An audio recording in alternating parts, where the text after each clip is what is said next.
Hello friends, welcome back to our YouTube channel রূপান্তর। এটি আলো চ্যাপ্টারের একেবারে শেষ লেকচার। এর আগে তোমরা জানো যে আলো নামে যে সিরিজটা আমরা শুরু করেছিলাম, সেখানে শুধুমাত্র আলো চ্যাপ্টার থেকেই মোট 18খানা ভিডিও আলো নামে যে প্লেলিস্টটা বানানো হয়েছে সেখানে পরপর আপলোড করা হয়েছে। আজকের এই লেকচারে আমরা আলোর বিক্ষেপণ নিয়ে আলোচনা করব। আলোর বিক্ষেপণ বা স্ক্যাটারিং কি এবং এটা কেন হয় সেগুলো জানব। তারপর কিছু বাস্তব ঘটনা যেগুলো আমরা অহরহ দেখে থাকি সেগুলো কেন ঘটে সেগুলো কিন্তু আমরা জানব। যেমন আকাশকে কেন নীল দেখায় সেটা জানবো বিক্ষেপণের সাহায্যে। তারপরে সূর্যোদয় এবং সূর্যাস্তের সময় সূর্যকে কেন লাল দেখায় সেটাও আমরা জানবো বিক্ষেপণের সাহায্যে। তারপরে আরো একটা ইম্পর্টেন্ট এবং ইন্টারেস্টিং জিনিস জানবো যে বিপদ সংকেত বা ডেঞ্জার সিগন্যাল হিসাবে লাল আলো কেন ব্যবহার করা হয়। এই সমস্ত ইন্টারেস্টিং ঘটনাগুলো আলোর বিক্ষেপণের সাহায্যে এই ছোট একটা লেকচারে কভার করব। তো চলো শুরু করি আলোর বিক্ষেপণ। দেখো, আলোর বিক্ষেপণ হচ্ছে একটা প্রাকৃতিক ঘটনা। কি আলোর বিক্ষেপণ সেটা একটু ঘটনাটাকে আমি এইখানে বোঝানোর চেষ্টা করছি। এইটা ধরো আমাদের পৃথিবী পৃষ্ঠ, পৃথিবী। এইখানে ধরো সূর্য আছে, তো সূর্য থেকে আলোক রশ্মি কিভাবে আসে? সূর্য থেকে আলোক রশ্মি, এখানে দেখো বায়ুমণ্ডল আছে, পৃথিবী পৃষ্ঠের উপরে কি থাকে? একটা বায়ুমণ্ডল আছে, মানে সেখানে বায়ুকণা, বিভিন্ন গ্যাস, ধূলিকণা ইত্যাদি থাকে। পুরো চারিদিকে এখানে আছে একটা বায়ুমণ্ডল আছে, এখানে বায়ুমণ্ডল। তাহলে যখন এই সূর্য থেকে আলোক রশ্মি পৃথিবী পৃষ্ঠে আসছে তখন কি হচ্ছে বলো তো? আলোক রশ্মিটা বায়ুমণ্ডলের মধ্য দিয়ে আসছে, ঠিক আছে? এখন এই বায়ুমণ্ডলের সূক্ষ্ম ধূলিকণা, বায়ুমণ্ডলে কি আছে? বিভিন্ন ধরনের গ্যাস আছে, মানে গ্যাসের অণু, পরমাণু অর্থাৎ কণা আছে, বিভিন্ন ধরনের ধূলিকণা আছে, জলীয় বাষ্প আছে, তাই না? এগুলো আছে বায়ুমণ্ডলে। এখন যখন সূর্য থেকে সূর্য রশ্মি বা আলোক রশ্মি এই বায়ুমণ্ডলের মধ্য দিয়ে আসে, তখন এই বায়ুকণা এবং সূক্ষ্ম সূক্ষ্ম ধূলিকণাগুলো কি করে? এই সূর্য রশ্মিটাকে শোষণ করে নেয়।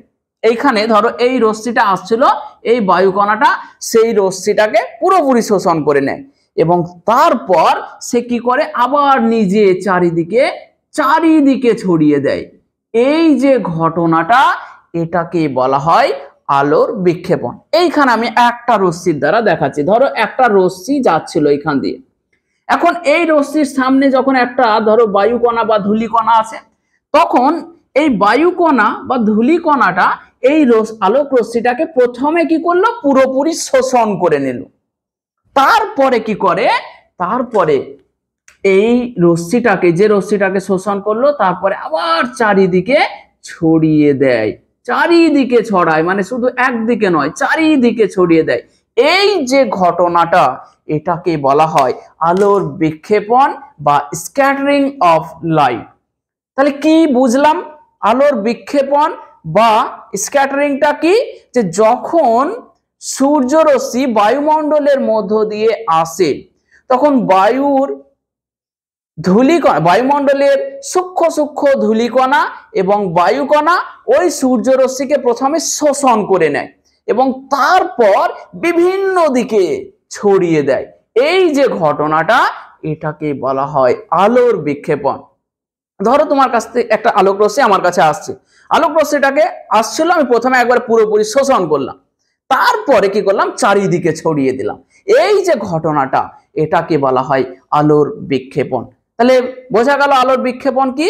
যে সূর্য রশ্মি বা আলোক রশ্মি, সূর্য থেকে আলোক রশ্মি বায়ুমণ্ডলের মধ্য দিয়ে আসার সময় বায়ুমণ্ডলের সূক্ষ্ম সূক্ষ্ম ধূলিকণা এবং বায়ুকণা প্রথমে ওই রশ্মিটাকে শোষণ করে নেয় এবং তারপর পুনরায় চারিদিকে ছড়িয়ে দেয়, এই ঘটনাটাকে বলা হয় আলোর বিক্ষেপণ। চলো লিখবো এবার। তাহলে সূর্য থেকে আলোক রশ্মি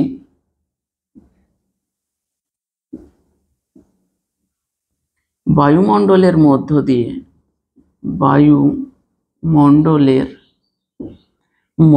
দিয়ে আসার সময় বায়ুমণ্ডলের সূক্ষ্ম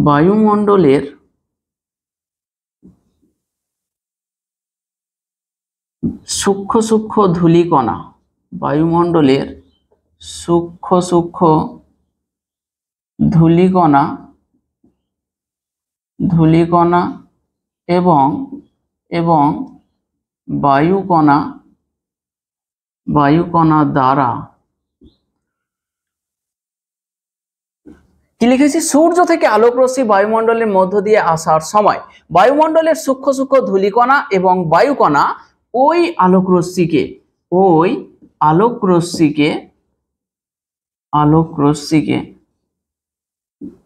প্রথমে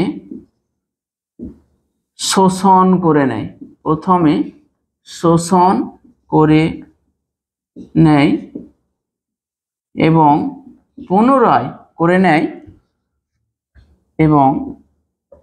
পুনরায় চারিদিকে ছড়িয়ে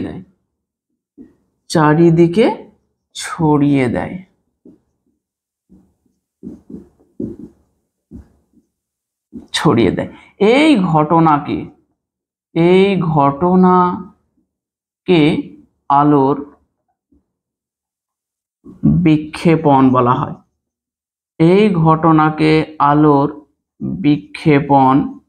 বলে।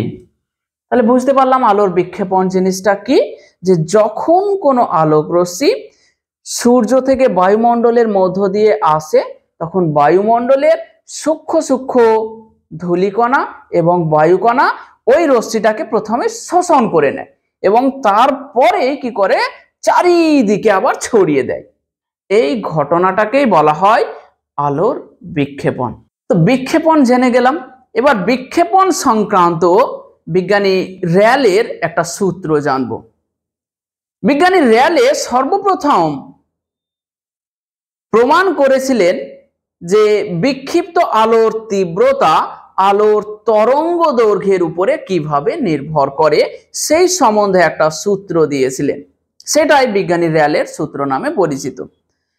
এবার কি ঘটনাটা, ধরো আলোক রশ্মি বায়ুমণ্ডলের মধ্য দিয়ে পৃথিবী পৃষ্ঠে এইভাবে আসছে। এখন এই আলোক রশ্মি, আমরা জানি মোট 7টি বর্ণের আলো আছে, বেগুনি, নীল, আকাশী, সবুজ, হলুদ, কমলা এবং লাল। মোট 7টি বর্ণের আলো আছে এবং প্রত্যেকটি বর্ণের আলোর তরঙ্গ দৈর্ঘ্য কিন্তু আলাদা আলাদা। যেমন লাল বর্ণের আলোর তরঙ্গ দৈর্ঘ্য মানে ল্যামডা সমান হয় সব থেকে বেশি 8000 অ্যাংস্ট্রম। এগুলো আমরা জানবো সব কি, 8000 অ্যাংস্ট্রম। এবং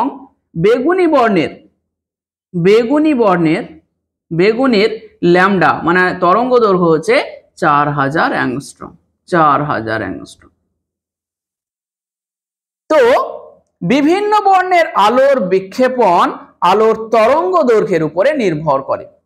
কিভাবে নির্ভর করে সেটাই আমরা জানবো। তাহলে বোঝা গেল যে বায়ুমণ্ডলের সূক্ষ্ম ধূলিকণা বা বায়ুকণা দ্বারা লাল আলোর বিক্ষেপণ, বেগুনি আলোর বিক্ষেপণ, হলুদ আলোর বিক্ষেপণ, নীল আলোর বিক্ষেপণ সবার কিন্তু সমান হয় না। বিভিন্ন বর্ণের আলোর বিক্ষেপণ বিভিন্ন হয়। তার কারণ বিক্ষিপ্ত আলোর তীব্রতাটা আলোর তরঙ্গ দৈর্ঘ্যের উপরে নির্ভর করে। এবার আসি, দেখো সূত্রটা আমরা লিখব। কি সূত্রটা, এই যে ধরো একটা আলোক রশ্মি যাচ্ছে এইখান দিয়ে, এইখানে কি হলো, একটা ধূলিকণাতে এসে আলোক রশ্মিটা পড়লো, এইভাবে দিয়ে আলোক রশ্মিটা কি করবে, প্রথমে এই কণাটি আলোক রশ্মিটাকে পুরোটাই শোষণ করবে এবং পুনরায় চারিদিকে এইভাবে ছড়িয়ে দেবে, চারিদিকে ছড়াবে, শুধু একদিকে নয়, এইভাবে চারিদিকে ছড়িয়ে দেবে। এই ঘটনাটা হলো আলোর বিক্ষেপণ। এখন মজার বিষয় হচ্ছে যে এই যে বিক্ষিপ্ত, দেখো এই যে বিক্ষেপণের পরে যে আলোটা চারিদিকে ছড়ালো এটাকে বলা হয় বিক্ষিপ্ত আলো। ভালো করে বুঝতে হবে, নাহলে সূত্রটা বুঝতে পারবে না। আলোর বিক্ষেপণ ঘটলো, দিয়ে যে আলোটা চারিদিকে বিক্ষিপ্ত হয়ে গেল, ছড়িয়ে পড়লো, সেটাকে বলা হয় বিক্ষিপ্ত আলো। তাহলে দেখো এগুলো হলো বিক্ষিপ্ত আলো, এগুলো বিক্ষিপ্ত আলো, বিক্ষিপ্ত আলো। তো বিজ্ঞানী র্যালে বিক্ষিপ্ত আলোর তীব্রতা কেমন হবে সেই সম্বন্ধে একটা সূত্র দিয়েছেন। দেখো এই আলোটা নয়, এটা তো যে আলোটা আসছিল সেটা, আর এই যে চারিদিকে দেখো ছড়িয়ে পড়লো এটাকে বলা হয় বিক্ষিপ্ত আলো। তো যে আলো বেশি চারিদিকে ছড়িয়ে পড়বে তার তীব্রতা বেশি হবে, মানে বিক্ষিপ্ত আলোর তীব্রতা। বিক্ষিপ্ত, দেখো এই আলোটা অ্যাকচুয়ালি যেতে চাইছিল এই দিকে, কিন্তু এই ধূলিকণা বা বায়ুকণা কি করলো, চারিদিকে ওকে বিক্ষিপ্ত করে দিল, চারিদিকে ছড়িয়ে দিল। তো বিক্ষিপ্ত আলোর তীব্রতাটা আলোর তরঙ্গ দৈর্ঘ্যের উপরে নির্ভর করে। বিভিন্ন বর্ণের আলোর তরঙ্গ দৈর্ঘ্য বিভিন্ন হয়, সেই জন্য বিভিন্ন বর্ণের আলোর বিক্ষেপণও বিভিন্ন হয়। তো বিজ্ঞানী র্যালে কি বললেন, যে বিক্ষিপ্ত আলোর তীব্রতা, যে আলোটা চারিদিকে ছড়িয়ে গেল সেই আলোটা বিক্ষিপ্ত আলো। বিক্ষিপ্ত আলোর তীব্রতা আলোর তরঙ্গ দৈর্ঘ্যের চতুর্থ ঘাতের ব্যস্তানুপাতিক। বিজ্ঞানী র্যালের সূত্রটা কি, যে বিক্ষিপ্ত আলোর তীব্রতা আলোর তরঙ্গ দৈর্ঘ্যের চতুর্থ ঘাতের ব্যস্তানুপাতিক। চতুর্থ ঘাত, দেখো সেটাই লিখেছি। প্রথমে লিখেছি বিক্ষিপ্ত আলোর তীব্রতা আলোর তরঙ্গ দৈর্ঘ্যের উপর কিভাবে নির্ভর করে সেটি বিজ্ঞানী র্যালে আবিষ্কার করেন, বিজ্ঞানী র্যালে আবিষ্কার করেন, সেই জন্য সূত্রটাকে র্যালের সূত্র বলা হয়। সূত্রটা কি, বিবৃতি বলে লিখেছি। দেখো র্যালের সূত্র অনুসারে বিক্ষিপ্ত আলোর তীব্রতা, দেখো বিক্ষিপ্ত যেটা চারিদিকে ছড়িয়ে পড়ছে সেই আলোটার কথা বলা হচ্ছে, এই আলোটার কথা বলা হচ্ছে না। যে আলোটা চারিদিকে ছড়িয়ে গেল সেই আলোটার কথা বলা হচ্ছে। বিজ্ঞানী র্যালের সূত্র অনুসারে বিক্ষিপ্ত আলোর তীব্রতা, এই তীব্রতাটাকে আই দ্বারা লেখা হয়। বিক্ষিপ্ত আলোর তীব্রতা আলোর তরঙ্গ দৈর্ঘ্যের চতুর্থ ঘাতের ব্যস্তানুপাতিক, মানে আই proportional to 1/λ⁴। এটি হলো র্যালের বিক্ষেপণ সূত্র। বোঝা গেল তাহলে বিক্ষেপণ সূত্রটা কি, যে বিক্ষিপ্ত আলোর তীব্রতা আলোর তরঙ্গ দৈর্ঘ্যের চতুর্থ ঘাতের ব্যস্তানুপাতিক। পাশে লিখে দিয়েছি আই হলো বিক্ষিপ্ত আলোর তীব্রতা, ল্যামডা হলো আলোর তরঙ্গ দৈর্ঘ্য। তাহলে র্যালের সূত্র অনুসারে যে আলোর তরঙ্গ দৈর্ঘ্য বেশি সেই আলোর বিক্ষেপণটা দেখো ইনভার্সলি প্রপোর্শনাল। তাহলে নিচে যদি বড় থাকে তাহলে যে আলোর তরঙ্গ দৈর্ঘ্য বেশি হবে সেই আলোর বিক্ষেপণ কম হবে। বোঝা গেল, যে আলোর তরঙ্গ, তাহলে আমরা এখান থেকে একটা জিনিস বলতে পারি না, বলো তো স্টার দিয়ে। তাহলে র্যালের সূত্র অনুসারে যে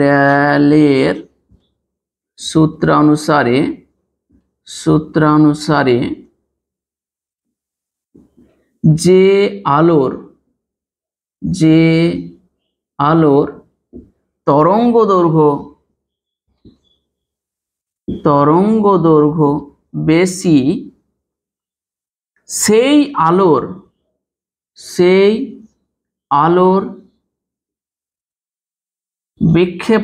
সেই আলোর বিক্ষেপণ কম হবে, সেই আলোর বিক্ষেপণ কম হবে। তাহলে আরেকটা কি বলতে পারি, যে আলোর তরঙ্গ দৈর্ঘ্য কম তার বিক্ষেপণটা বেশি হবে, তার কারণ ইনভার্সলি প্রপোর্শনাল আছে এখানে। তাহলে এবং যে আলোর তরঙ্গ দৈর্ঘ্য কম তার বিক্ষেপণ বেশি হবে, তার বিক্ষেপণ কি হবে, বেশি হবে। ঠিক আছে, তার বিক্ষেপণটা বেশি হবে। তাহলে এই পর্যন্ত আমরা র্যালের সূত্রটা জানলাম। র্যালের সূত্র অনুসারে কোন আলোর বিক্ষেপণ কেমন হবে সেটা জানলাম। যে আলোর তরঙ্গদৈর্ঘ্য বেশি তার বিক্ষেপণ কম হবে, যে আলোর তরঙ্গদৈর্ঘ্য কম তার বিক্ষেপণটা বেশি হবে। এবার খুব একটা গুরুত্বপূর্ণ জিনিস, যে লাল আলোর তরঙ্গদৈর্ঘ্য সবচাইতে বেশি। সূর্য থেকে যে আলোগুলো আসছে তাদের মধ্যে লাল আলোর তরঙ্গদৈর্ঘ্য সব থেকে বেশি, আর বেগুনি আলোর তরঙ্গদৈর্ঘ্যটা হচ্ছে সব থেকে কম। তাহলে তোমরাই বলো কোন আলোটার বিক্ষেপণ বেশি হবে? লাল আলোর তরঙ্গদৈর্ঘ্য সব থেকে বেশি, তাহলে লাল আলো যখন বায়ুমণ্ডলের মধ্য দিয়ে আসবে তখন ওর বিক্ষেপণ কম হবে। আর বেগুনি আলোর তরঙ্গদৈর্ঘ্য সব থেকে কম, এই জন্য বায়ুমণ্ডলের বায়ুকণা বা ধূলিকণা দ্বারা বেগুনি বর্ণের আলোর বিক্ষেপণটা সব থেকে বেশি হবে, সব থেকে বেশি বেগুনি আলোটা ছড়িয়ে পড়বে চারিদিকে। ঠিক আছে, তো আমরা সেগুলোই লিখব। তাহলে তোমরা নোট করে নাও। এবার দেখো কি লিখবো একটা জিনিস। র্যালের সূত্রটা কিন্তু মাধ্যমিকে খুবই ইম্পর্টেন্ট, বিভিন্ন চাকরি বাকরি পরীক্ষায় কিন্তু এই সম্পর্কটা অনেকবার পরীক্ষায় পড়ে। এবার তাহলে আমরা কি বলতে পারি, যে যেহেতু লাল বর্ণের আলোর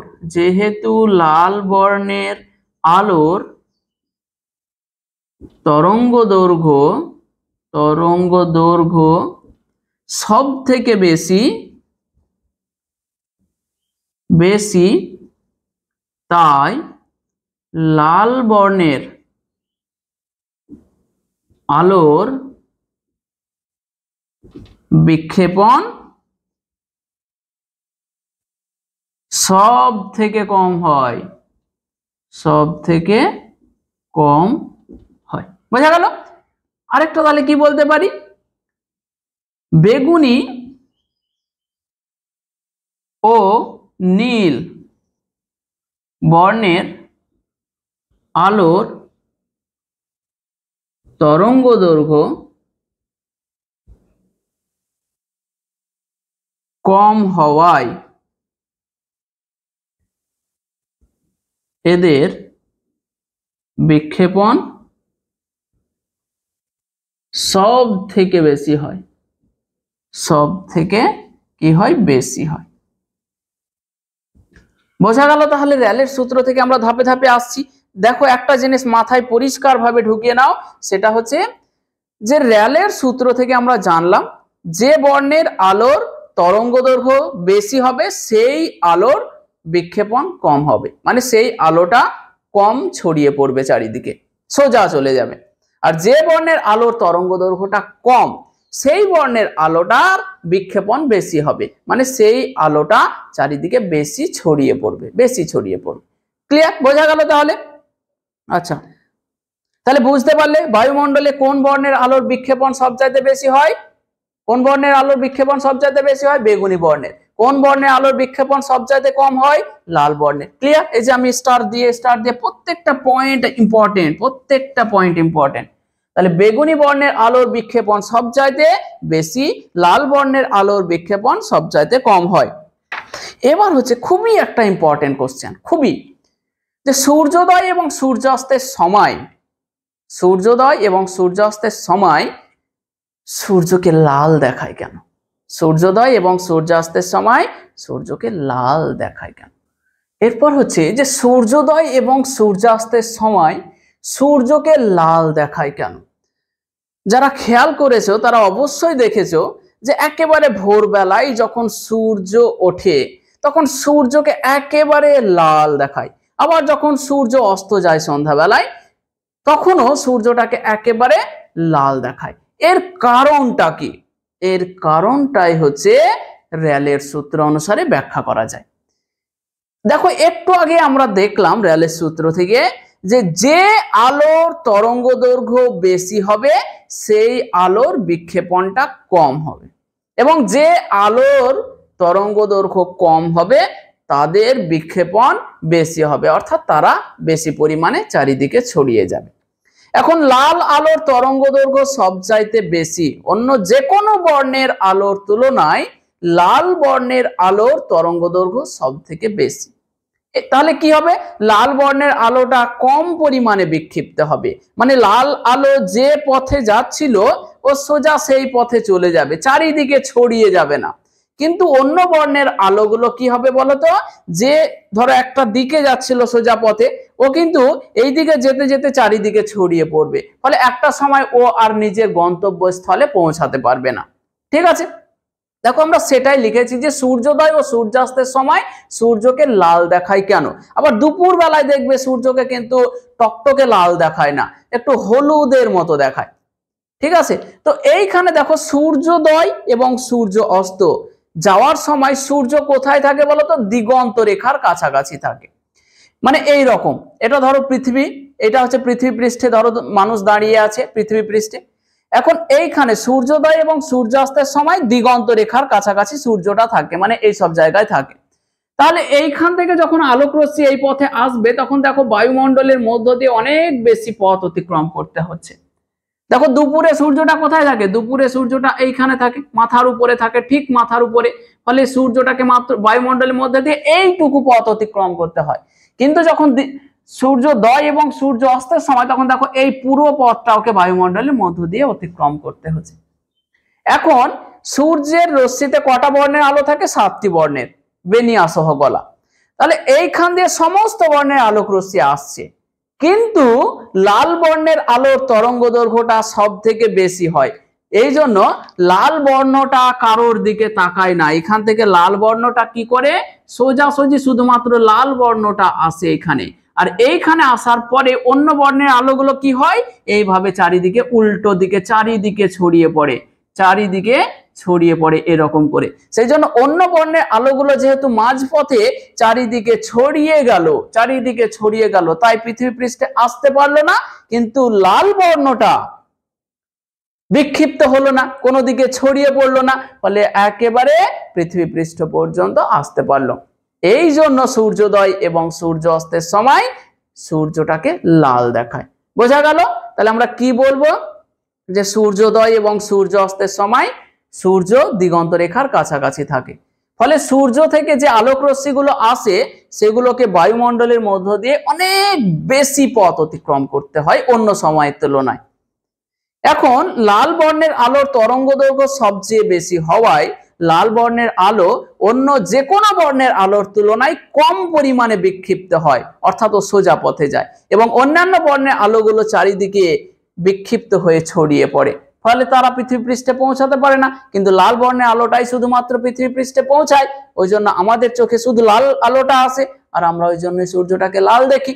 দেখো ওটাই লিখেছি যে সূর্যোদয় ও সূর্যাস্তের সময় সূর্য দিগন্ত রেখার কাছাকাছি থাকে, ফলে সূর্যরশ্মিকে বায়ুমণ্ডলের মধ্য দিয়ে অনেক বেশি পথ অতিক্রম করতে হয়, অনেক বেশি পথ অতিক্রম করতে হয় এই সময়। লাল বর্ণের আলোর বা লাল বর্ণের তরঙ্গ দৈর্ঘ্য অন্য সমস্ত বর্ণের আলোর তুলনায় বেশি হয়। হ্যাঁ, আমরা জানি যে লাল বর্ণের আলোর তরঙ্গ দৈর্ঘ্য অন্য যে কোনো বর্ণের আলোর তুলনায় বেশি হয়। ঠিক আছে, ফলে অন্য বর্ণের আলোগুলো বিক্ষিপ্ত হয়ে চারিদিকে ছড়িয়ে পড়ে, কিন্তু লাল বর্ণের আলো খুব কম পরিমাণে বিক্ষিপ্ত হয়, এই জন্য শুধুমাত্র লাল আলো পৃথিবী পৃষ্ঠে পৌঁছায়। তাই সূর্যোদয় ও সূর্যাস্তের সময় সূর্যকে লাল দেখায়। ক্লিয়ার হলো? বোঝা গেল? এবার আরেকটা ইম্পর্টেন্ট জিনিস, সেটা হচ্ছে যে ডেঞ্জার সিগন্যাল বা বিপদ সংকেত হিসাবে সর্বদাই লাল আলো ব্যবহার করা হয় কেন? ডেঞ্জার সিগন্যাল বা দেখবে ট্রেনের সিগন্যাল রেড সিগন্যাল থাকে, তো রেড সিগন্যাল বিপদ এর ক্ষেত্রে কেন রেড সিগন্যালটা ব্যবহার করা হয় আমরা জানবো এবার। তাহলে বিপদ সংকেত বা ডেঞ্জার সিগন্যাল,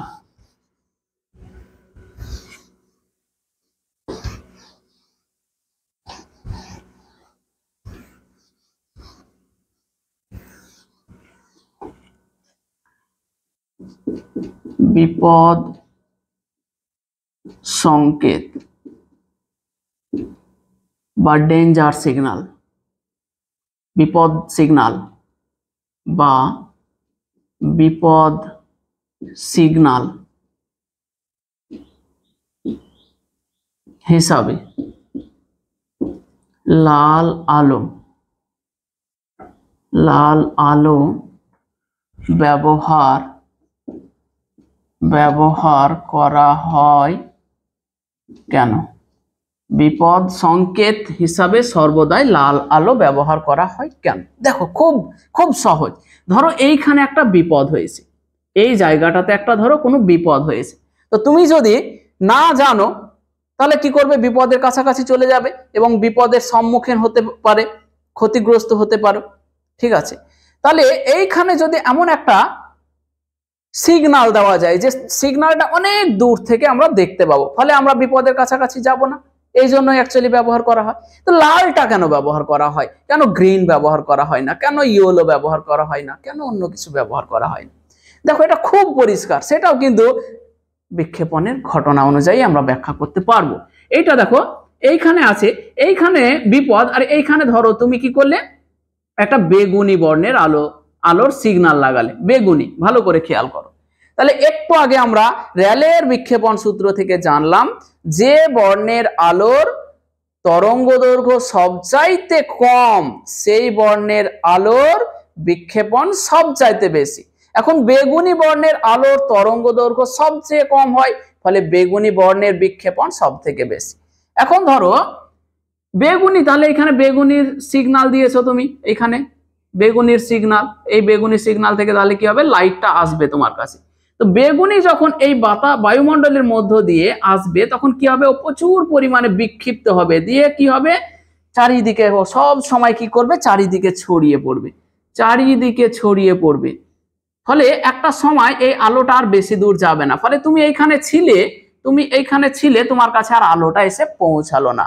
মানে বেগুনি বর্ণের আলোটা বায়ুমণ্ডলের মধ্য দিয়ে খুব বেশি দূর অতিক্রম করতে পারে না, তার কারণ বিক্ষিপ্ত হয়ে চারিদিকে ছড়িয়ে যায়, ওই জন্য ও বেশি দূর অতিক্রম করতে পারে না। কিন্তু এইখানে যদি তুমি কি করতাম? এখানে বিপদটা ঘটেছে, এইখানে যদি আমরা একটা রেড সিগন্যাল দিয়ে দিতে পারতাম, রেড, লাল, তাহলে আমরা কি জানি? লাল বর্ণের আলোর তরঙ্গ দৈর্ঘ্য সব থেকে বেশি, এই জন্য লাল বর্ণের আলো সব থেকে কম বিক্ষিপ্ত হয়। তার মানে লাল আলো যখন আসছে তখন ও কোনো দিকে বিক্ষিপ্ত হচ্ছে না, উপর নিচে চারিদিকে কোনো দিকে বিক্ষিপ্ত হচ্ছে না, ও যে পথে যাচ্ছিল ঠিক সেই পথে চলে যায় এবং অনেক দূর পর্যন্ত যেতে পারে। ওই জন্য অনেক দূর থেকে লাল সিগন্যালকে দেখা যায়, ফলে বিপদের কাছাকাছি মানুষ যায় না, এই জন্যই বিপদ সংকেত হিসাবে লাল আলো ব্যবহার করা হয়। তাহলে মূল কথা কোনটা বলতো? লাল বর্ণের আলোর তরঙ্গ দৈর্ঘ্য সবচাইতে বেশি হয়, ফলে লাল বর্ণ কম পরিমাণে বিক্ষিপ্ত হয়, এই জন্য লাল বর্ণ বায়ুমণ্ডলের মধ্য দিয়ে অনেক বেশি দূর অতিক্রম করতে পারে। কিন্তু বেগুনি বা নীল, এদের তরঙ্গ দৈর্ঘ্য খুব কম হওয়ায় এদের বিক্ষেপণের পরিমাণ বেশি হয়, ফলে এরা বেশি দূর অতিক্রম করতে পারে না, ফলে দূর যদি লাগানো হয় তাহলে খুব বেশি দূর থেকে সিগন্যালটাকে দেখা যাবে না। ঠিক আছে, তাহলে আমরা ওটা এবার লিখব। দেখো তাহলে আমরা জানি, আমরা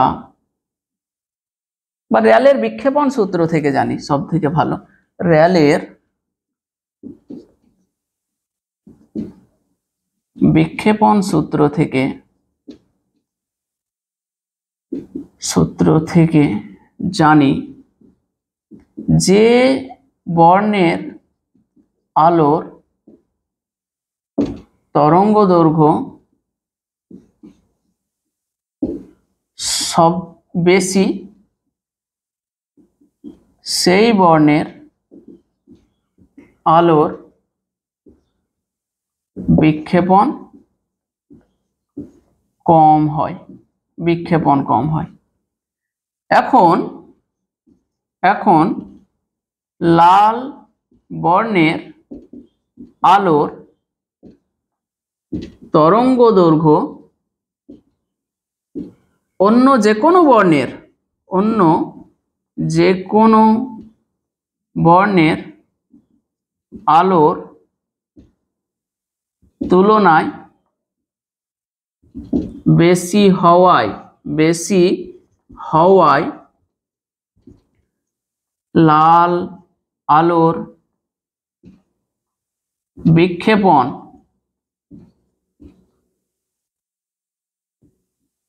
অন্য যে কোনো বর্ণের আলোর তুলনায় কম হয়। দেখো কি লিখেছি, এইটুকু পরিষ্কার করো। র্যালের বিক্ষেপণ সূত্র থেকে জানি যে বর্ণের আলোর তরঙ্গদৈর্ঘ্য বেশি সেই বর্ণের আলোর বিক্ষেপণ কম হয়। এখন লাল বর্ণের আলোর তরঙ্গদৈর্ঘ্য অন্য যে কোনো বর্ণের আলোর তুলনায় বেশি হওয়ায় লাল আলোর বিক্ষেপণ অন্য যে কোনো বর্ণের আলোর তুলনায় কম হয়। সেই জন্য লাল আলো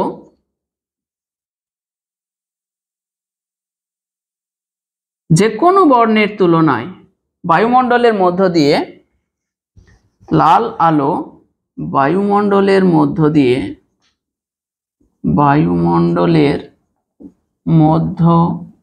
দিয়ে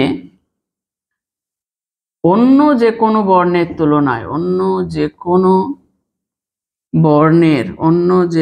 বর্ণের আলোর তুলনায় বেশি পথ অতিক্রম করতে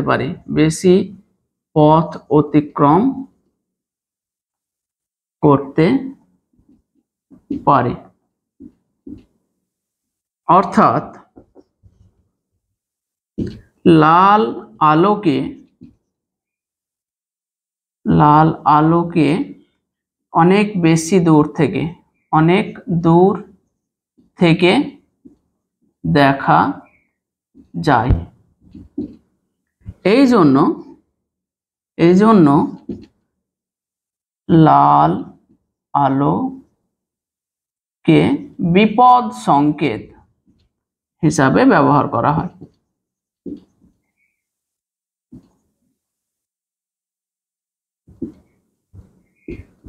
বোঝা গেল?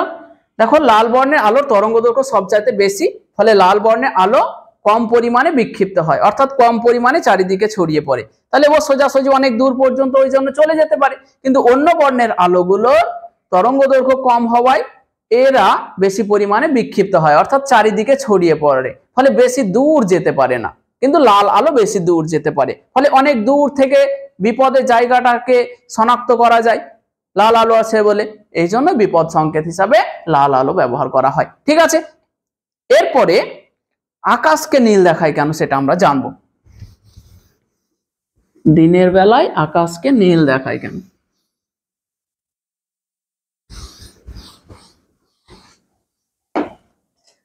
খুব ইম্পর্টেন্ট কোশ্চেন। দিনের বেলায় আকাশকে নীল দেখায় কেন? দেখো খুব ভালো করে খেয়াল করো, এইটা হচ্ছে সূর্য।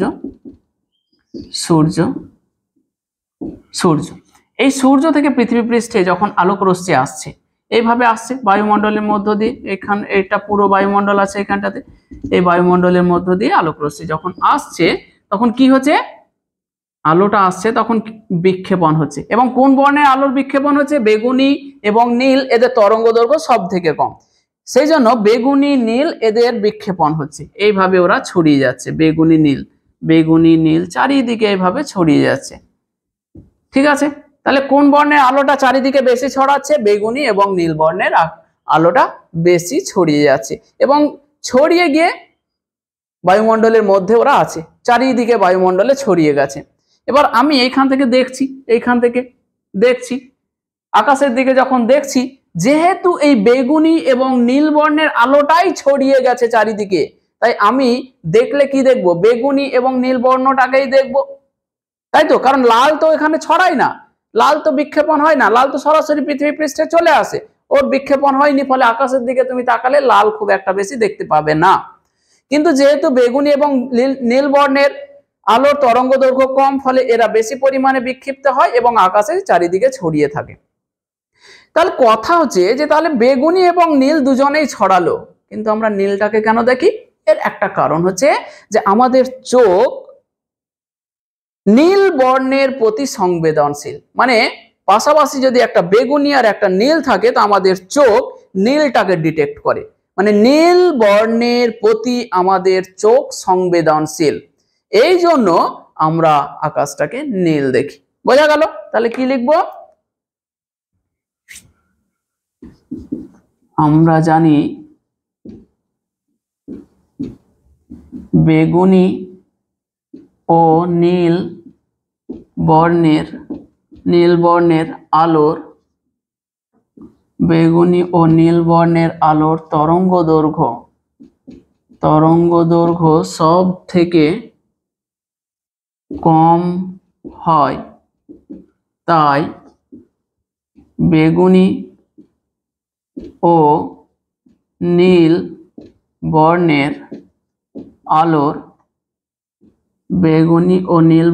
আলোর বিক্ষেপণ সব থেকে বেশি হয়। অর্থাৎ বেগুনি ও নীল বর্ণের আলো চারিদিকে বেশি ছড়িয়ে পড়ে, কিন্তু আমাদের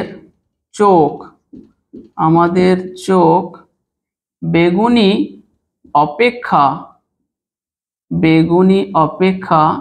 নীল বর্ণের প্রতি বেশি সংবেদনশীল।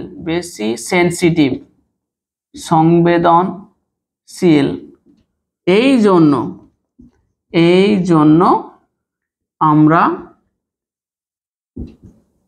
দিনের বেলায়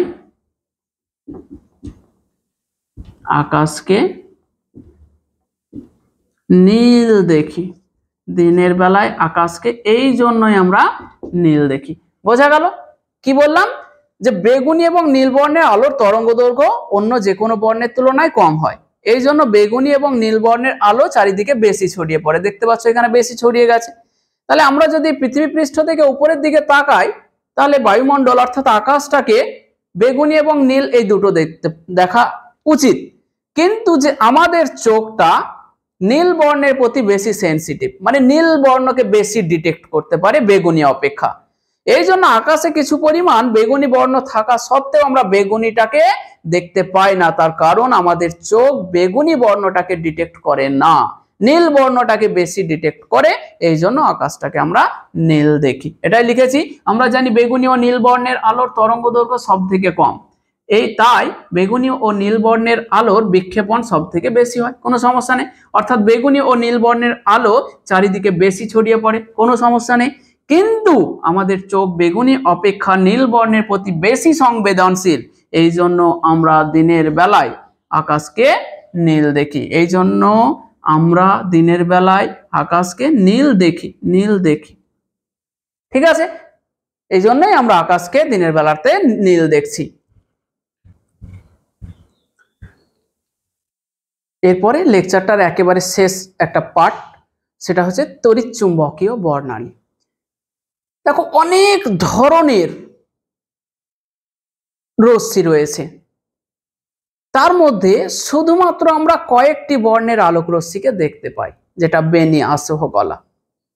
তো তরঙ্গ দৈর্ঘ্যের উপর ভিত্তি করে এক একটা পাল্লার আলোক রশ্মিকে এক একটা নাম দেওয়া হয়েছে এবং তাদেরকে একত্রে বলা হয় তড়িৎচুম্বকীয় বর্ণালী।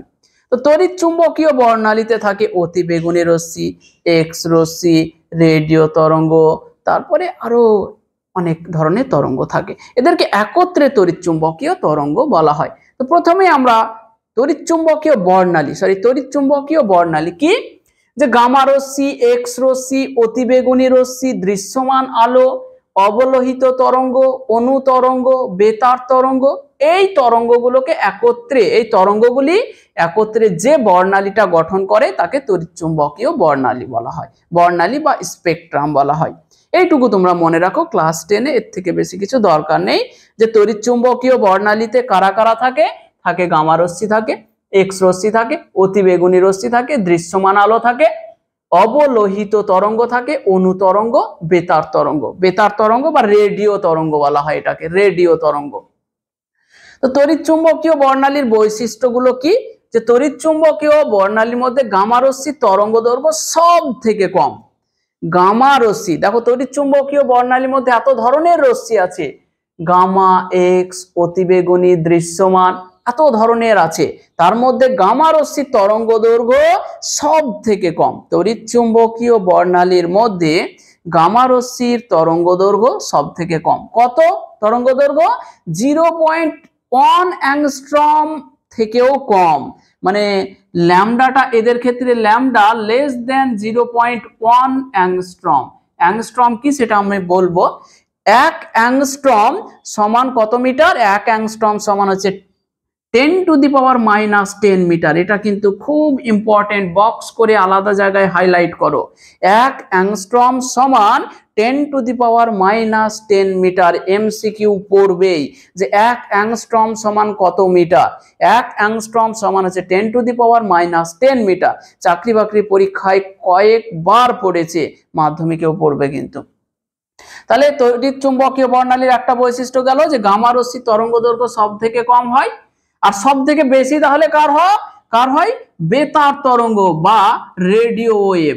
রেডিও তরঙ্গ, অপর নামটাও লিখে রাখো, রেডিও তরঙ্গ। এই রেডিও তরঙ্গের তরঙ্গ দৈর্ঘ্য সব থেকে বেশি হয়। তরঙ্গ দৈর্ঘ্যের মান কত? 10⁻11 অ্যাংস্ট্রমের থেকে বেশি। 10⁻11 অ্যাংস্ট্রমের থেকেও বেশি। ওকে, তাহলে 1 অ্যাংস্ট্রম কি জানলাম? তড়িৎ চুম্বকীয় বর্ণালী কি জানলাম? তড়িৎ চুম্বকীয় বর্ণালীর মধ্যে কার তরঙ্গ দৈর্ঘ্য সব থেকে বেশি? গামা রশ্মি। কার সবচাইতে? গামা রশ্মির সবচাইতে কম, আর বেতার তরঙ্গের হচ্ছে সবচাইতে বেশি। হ্যাঁ, তারপরে এখানে আর একটা জিনিস আমি জুড়ে দিচ্ছি যে এক্স রশ্মির তরঙ্গ দৈর্ঘ্য হলো 0.1 অ্যাংস্ট্রম থেকে 0.1 অ্যাংস্ট্রম থেকে মোটামুটি 100 অ্যাংস্ট্রম বলতে পারবা। 0, দেখো এক্স, এটাও পড়ে যে এক্স রশ্মির তরঙ্গ দৈর্ঘ্যের পাল্লা কত। তো এক্স রশ্মির তরঙ্গ দৈর্ঘ্যের পাল্লা হচ্ছে 0.1 অ্যাংস্ট্রম থেকে 100 অ্যাংস্ট্রম পর্যন্ত, এইটাকে বলা হয় এক্স রশ্মি। ঠিক আছে, এবার দেখো এখানে দৃশ্যমান আলো বলে একটা জিনিস আছে। তাহলে তড়িৎ চুম্বকীয় বর্ণালীতে কত ধরনের আলোক রশ্মি আছে? অনেক। দেখো গামা রশ্মি আছে, আমরা চোখে দেখতে পাই না। এক্স রশ্মি আছে, এক্স রশ্মিকেও চোখে দেখা যায় না। অতিবেগুনি রশ্মি আছে, তাকেও চোখে দেখা যায় না। অবলোহিত আছে, তাকেও দেখা যায় না। অনুতরঙ্গ আছে, দেখা যায় না। বেতার তরঙ্গ কাউকে চোখে দেখা যায় না, শুধুমাত্র এই দৃশ্যমান যে বর্ণালী এরা। অর্থাৎ তড়িৎ চুম্বকীয় বর্ণালীর মধ্যে যে আলোগুলোর বা যে রশ্মিগুলোর তরঙ্গ দৈর্ঘ্য 4000 অ্যাংস্ট্রম থেকে 8000 অ্যাংস্ট্রমের মধ্যে থাকে, শুধুমাত্র তারাই চোখে দর্শনের অনুভূতিটা সৃষ্টি করে। মানে আমরা যা কিছু দেখি সব দৃশ্যমান বর্ণালীর জন্য দেখি। তাহলে যে আলোক রশ্মির তরঙ্গ দৈর্ঘ্য 4000 থেকে 8000 অ্যাংস্ট্রমের মধ্যে থাকে, তারা চোখে দর্শনের অনুভূতি সৃষ্টি করে। এই জন্য এই পাল্লাটাকে বলা হয় দৃশ্যমান বর্ণালী। দেখো লিখেছি দৃশ্যমান বর্ণালী বা ভিজিবল স্পেকট্রাম। কি এটা? তড়িৎ চুম্বকীয় বর্ণালীর যে আলোক রশ্মির তরঙ্গ দৈর্ঘ্য, দেখো 4000 অ্যাংস্ট্রম থেকে 8000 অ্যাংস্ট্রম এর মধ্যে থাকে, তারাই চোখে দর্শনের অনুভূতি সৃষ্টিটা করে। তাই এই পাল্লাকে দৃশ্যমান বর্ণালী বলা হয়। ঠিক আছে, তাহলে দৃশ্যমান বর্ণালীর তরঙ্গ দৈর্ঘ্যের পাল্লা কত? দৃশ্যমান বর্ণালীর পাল্লা কত? 4000 অ্যাংস্ট্রম থেকে 8000 অ্যাংস্ট্রম। চাকরি বাকরি পরীক্ষায় অবশ্যই পড়বে, মাধ্যমিকে তো পড়বেই। ঠিক আছে, তাহলে দৃশ্যমান বর্ণালীর পাল্লা কত? 4000 অ্যাংস্ট্রম থেকে 8000 অ্যাংস্ট্রম। এবং 1 অ্যাংস্ট্রম সমান কত? বারবার বলছি, বক্স করো এটাকে। 1 অ্যাংস্ট্রম সমান 10⁻⁻10 মিটার। গেল। তাহলে দৃশ্যমান বর্ণালী কি জানলাম, দৃশ্যমান বর্ণালী পাল্লা কত সেটাও জানলাম। এবার হচ্ছে দৃশ্যমান বর্ণালীতে কোন কোন বর্ণ থাকে, মানে আমরা যা যা বর্ণ বা যা যা কালার দেখতে পাই সেটা হচ্ছে দৃশ্যমান বর্ণালী। বেনিয়া সহ কলা, বেগুনি, নীল, আকাশী, সবুজ, হলুদ, কমলা, লাল, এই 7টি বর্ণকে দেখা যায়। অর্থাৎ দৃশ্যমান বর্ণালীতে মোট 7টি বর্ণ থাকে। দেখো দৃশ্যমান বর্ণালীতে কোন কোন বর্ণের আলো থাকে? বেগুনি, নীল, আকাশী, সবুজ, হলুদ, কমলা, লাল। এগুলো থাকে। তারপরে দেখো দৃশ্যমান বর্ণালীর মধ্যে কার তরঙ্গ দৈর্ঘ্য সব থেকে বেশি ও কার তরঙ্গ দৈর্ঘ্য সব থেকে কম, খুবই ইম্পর্টেন্ট। দৃশ্যমান বর্ণালীর মধ্যে কোন বর্ণের আলোর তরঙ্গ দৈর্ঘ্য সব থেকে বেশি? লাল। লাল বর্ণের আলোর তরঙ্গ দৈর্ঘ্য সব চাইতে বেশি এবং লাল বর্ণের তরঙ্গ দৈর্ঘ্য হচ্ছে 8000 অ্যাংস্ট্রম। বেগুনি বর্ণের তরঙ্গ দৈর্ঘ্য সব থেকে কম, তরঙ্গ দৈর্ঘ্য হলো 4000 অ্যাংস্ট্রম। মনে থাকবে তাহলে দৃশ্যমান বর্ণালী মানে ওই 7টা বর্ণের আলো, এদের পাল্লা হচ্ছে 4000 থেকে 8000 অ্যাংস্ট্রম। লাল বর্ণের আলোর তরঙ্গ দৈর্ঘ্য সব চাইতে বেশি 8000 অ্যাংস্ট্রম এবং বেগুনি বর্ণের আলোর তরঙ্গ দৈর্ঘ্য সব থেকে কম 4000 অ্যাংস্ট্রম। তো এই মোটামুটি ভাবতে পারো যে দৃশ্যমান বর্ণালীর কি কি হয়। দৃশ্যমান বর্ণালী থেকে কোশ্চেন আসে, এক্স রশ্মি থেকে আসে, গামা রশ্মি থেকে। আর একটু কোশ্চেন আসে সেটা বলে দিই যে এক্স রশ্মি কি কাজে ব্যবহার করা হয়। এক্স রশ্মি তোমরা অনেকেই দেখেছো এক্স রে করা হয়, এক্স রে শরীরের কোনো জায়গার হাড় টাড় ভেঙে গেলে এক্স রে করা হয়। তো এক্স রশ্মির একটা ধর্ম হচ্ছে যে এক্স রশ্মি মাংস পেশিগুলোকে ভেদ করে ঢুকে যেতে পারে কিন্তু হাড় ভেদ করতে পারে না। এবার ধরো কোনো জায়গাতে তোমার হাড়টা এইভাবে ভেঙে গেছে, হাড় এইভাবে ভেঙে সরে গেছে, আর উপরে কি আছে? মাংসপেশির একটা আবরণ আছে, উপরে একটা মাংসপেশির আবরণ আছে, এরকম মাংসপেশি আছে, হাড়টা ভেঙে ওরকম হয়ে গেছে। এবার এর উপরে যদি এক্স রশ্মি ফেলা হয়, এরকম করে এক্স রশ্মি, এভাবে যদি এক্স রশ্মি ফেলা হয় তাহলে কি হবে বলো তো? এই এক্স রশ্মিগুলো এত দূর ঢুকবে, দিয়ে হাড় থেকে আবার বেরিয়ে যাবে, কিন্তু এই এক্স রশ্মিগুলো যেখানে হাড়টা ভেঙে গেছে সেখান দিয়ে এক্স রশ্মিগুলো বেরিয়ে যাবে এই দিক দিয়ে, তখন বোঝা যায় যে হ্যাঁ এখানটা ভেঙে গেছে। তাহলে কি বললাম? যে শরীরে কোনো হাড় ভেঙে গেলে সেটা কি করা হয়? অনুসন্ধানের জন্য এক্স রশ্মি ব্যবহার করা হয়। এছাড়া যদি ক্যান্সার হয় তাহলে ক্যান্সার, যে কোষগুলোতে ক্যান্সার আক্রান্ত হয়েছে, যে কোষগুলোতে ক্যান্সার হয়েছে সেই কোষগুলোকে যদি ধ্বংস করতে পারা যায় তাহলে ক্যান্সারের জীবাণুটা গোটা শরীরে ছড়িয়ে পড়বে না। ফলে এক্স রশ্মির সাহায্যে ক্যান্সারের কোষগুলোকে ধ্বংস করা হয়, অর্থাৎ ক্যান্সারের চিকিৎসায় এক্স রশ্মি ব্যবহার করা হয়। গামা রশ্মিকেও ক্যান্সারের চিকিৎসায় ব্যবহার করা হয়, মানে ক্যান্সার আক্রান্ত কোষগুলোকে ধ্বংস করার জন্য গামা রশ্মিও ব্যবহার করা হয়, এক্স রশ্মিও ব্যবহার করা হয়। বোঝা গেল? তাহলে এক্স রশ্মির কিন্তু ব্যবহার মাধ্যমিকে পড়ে। এক্স রশ্মি কি কাজে ব্যবহার করা হয়? তাহলে শরীরে কোনো হাড় ভেঙে গেলে সেটা অনুসন্ধানের জন্য এক্স রশ্মি ব্যবহার করা হয়। আবার ক্যান্সার রোগের চিকিৎসার জন্য ক্যান্সার আক্রান্ত কোষগুলোকে ধ্বংস করতে এক্স রশ্মি ব্যবহার করা হয়।